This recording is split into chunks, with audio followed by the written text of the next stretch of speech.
দর্শক, পবিত্র ঈদ উল আজহার ছুটি শুরু হয়েছে আজ থেকে। পরিবার পরিজনের সাথে ঈদ উদযাপন করতে রাজধানী ছাড়ছেন নগরবাসী। রাজধানীর গাবতলী বাস টার্মিনালে একটু যেতে চাই, সেখানে আছেন আমাদের সহকর্মী সাজিদ সরকার। বাকি তথ্য তার কাছ থেকে জেনে নেব। সাজিদ, একটু জানতে চাই কেমন ভিড় দেখছেন এখন, কি বলছেন যাত্রীরা, ব্যবস্থাপনা নিয়ে পরিবহন মালিকরা কি বলছেন?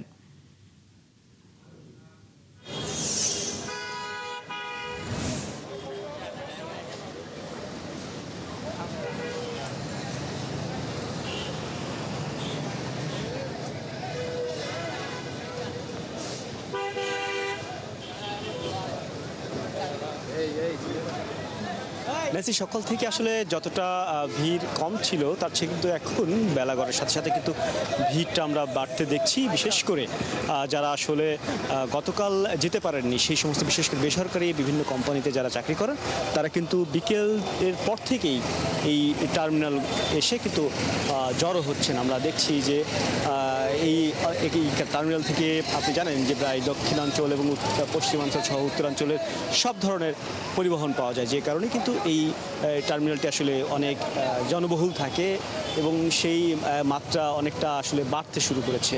বিকেলের পর থেকে এটি বাড়ছে এবং আজকে রাত নাগাদ আসলে যাওয়ার চেষ্টা করবেন, কেননা আপনি জানেন যে ইতিমধ্যেই কিন্তু ঈদের ছুটি যে ঘোষণা করা হয়েছে সেই সময়সীমাটা একটু বেশি হওয়ার কারণে অনেকে কিন্তু গতকাল থেকে যাওয়া শুরু করেছেন।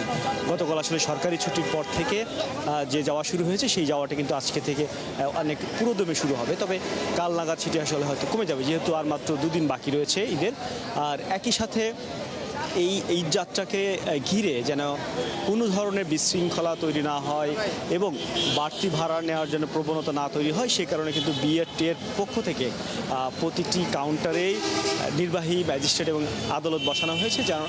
কেননা যদি বাড়তি ভাড়া নেওয়া হয় সেটি যেন তাৎক্ষণিকভাবেই সেটি অভিযোগের ভিত্তিতে সংশ্লিষ্ট কর্তৃপক্ষকে আসলে বিরুদ্ধে ব্যবস্থা নিতে পারেন, সেই কার্যক্রম কিন্তু আসলে বিআরটির পক্ষ থেকে নেওয়া হয়েছে।